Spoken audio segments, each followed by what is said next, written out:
From hospitality to horses, Florida's economy is powered by passion and people. We visited Carol Dover, President and CEO of the Florida Restaurant and Lodging Association, to talk about equine tourism and its statewide impact. Horse Capital TV, in partnership with TV20, is brought to you by Showcase Properties of Central Florida, John Deere Equine Discounts, Mid-Florida Heating and Air, Machine & Glenn Attorneys at Law, Dapple Up Equine Shampoo, and OBS Quality Feeds. When I was a kid, a young girl, and I grew up in Orlando, my family couldn't afford horses. But I went to Winter Park High, which is where it was a very affluent school, which I did not come from that type of a family. My mother worked very hard. I lost my dad when I was 12 years old, so my mom had to work a lot to provide, and so I used to pretend that I had a horse. I always say that I think that might be why I got the bug, because I wanted it so bad when I was younger, so then when I got older and I was able to find a way to afford the sport, which as you know is always a challenge, then my passion just grew. I married into a family that this farm was bought by my father-in-law in 1941, and he had horses, so his first thing he asked me, do you like horses? And that was the beginning of it. A little over 30 years ago, I got a call from the then Ag Commissioner, Bob Crawford, that we had recently had some storms, and so horses were getting shipped to the Georgia Horse Park and to the Kentucky Horse Park, and he just wanted to know, why do we not have a horse park in Florida?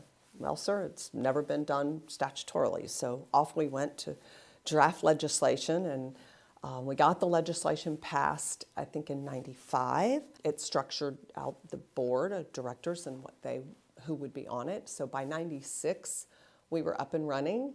It's 500 acres that we worked with the DEP to do a lease. We wanted the 500 acres to be very convenient to the interstate. So the next thing you know, I'll be careful what you ask for, because then we had it, and then it was, now what do we do with it? It was just 500 acres of raw land. I'm sad, to say that there was a time that it was in the red significantly, but thanks to Jason Reynolds and hiring Jason, we have so turned the corner. I'm really proud to say that over the last, at least, I'd say 8 years, we've been in the black. So it's a labor of love for me. I've been chairman of the board now probably far too long, but I've been on the board the full 30 years. So I do love the park. This is my volunteer job. I clearly have a paid job, but my volunteer job is trying to educate governors and cabinet members and legislators that this is not my park, this is not Jason's park, this is the state's park. They own a park, they should fund it properly, they should make it available for people who maybe can't afford to go other places, but also available for hurricane and recovery and COVID and all of the things that we have proven that Jason is actually very good at executing. It took about 20 years to get the Department of Emergency Management and the head of the agency to realize we're right off I-75. You have wonderful flat land, and thanks to Kevin Guthrie, who has been the executive director, finally, after bending his ear, he said, I'm going to stop by. And when he stopped by to see it, he said, where has this been? And then, of course, that was it. The next hurricane, hundreds and hundreds of trucks, and now we're trying to take it up a notch so they can have better RV parking and accommodations, and hopefully we're going to get our new building built, which is going to be amazing, but also having a conference room and kitchens and like living space for all of the emergency responders. So we're excited about hopefully breaking ground on that soon. The ancillary economic impact of veterinaries and farriers and feed and gas that they buy when they're in town, and so it's a huge driver in Florida. And I'm hoping before I retire, my goal is that statute somewhere will recognize equitourism as a part of Florida tourism, and it will explain for future legislators what the equestrian industry brings to Florida.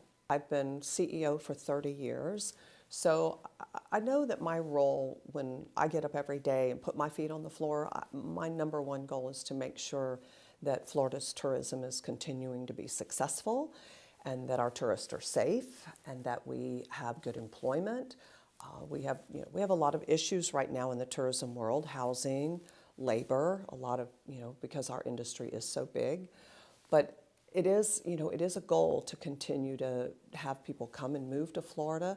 The more people that are coming in here, 1 in every 5 households are involved in horses. So when you have 800 to 1,000 people a day moving to Florida, you're definitely likely to be getting some horse families, which is nice. And our economic impact study, I will denote, is older. It cost a lot to do those. We haven't done one in a while.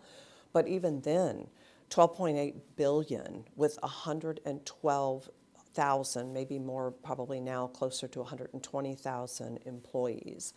Marion County is $4.3 billion of the 12. So think about that. Almost 25% of the entire state's economic engine in the equestrian world is done in Marion County and in Ocala. That's why we call it the horse capital of the world. So, of course, it's not a secret. You'd almost have to be living under a rock if you didn't know about the World Equestrian Center. They now, with the opening of the Manor, they have like 11 restaurants. They have over 1,050 rental opportunities for lodging. And every one of those has to pay the bed tax. And so, a lot of people just don't realize what they've brought to the community. The horse shows are amazing, but they too are doing a lot of things outside of horses. I have numerous friends who have told me that they're coming in just to stay for the weekend to watch the League of Nations. Think about how many countries came in for a world-class international competition that I'm excited to say is coming up again pretty soon. It's not only changed the way Floridians see our state as it relates to horses and the United States, but I can tell you that internationally, when I talk to international riders that come to the World Equestrian Center, every one of them says there's no place like this. I mean, who would have ever thought of Ocala as being a tourism mecca? And now it's Marion County's one of the fastest growing counties in the United States. As far as getting inducted into the Hall of Fame will obviously go down as my career highlight. It's the pinnacle. I don't even deserve, I'm incredibly humbled and I'm honored to be on that wall in the Capitol. But when I go look at all the people on that wall, I still have to shake my head and wonder how in the world they must have had a slow day to have picked me or something, because I don't know how I was able to become that person. But I've had a great team, and as I said when I accepted the honor, that it truly is more about the team. I have people who still work with me that have been with me since the beginning. I have very little turnover.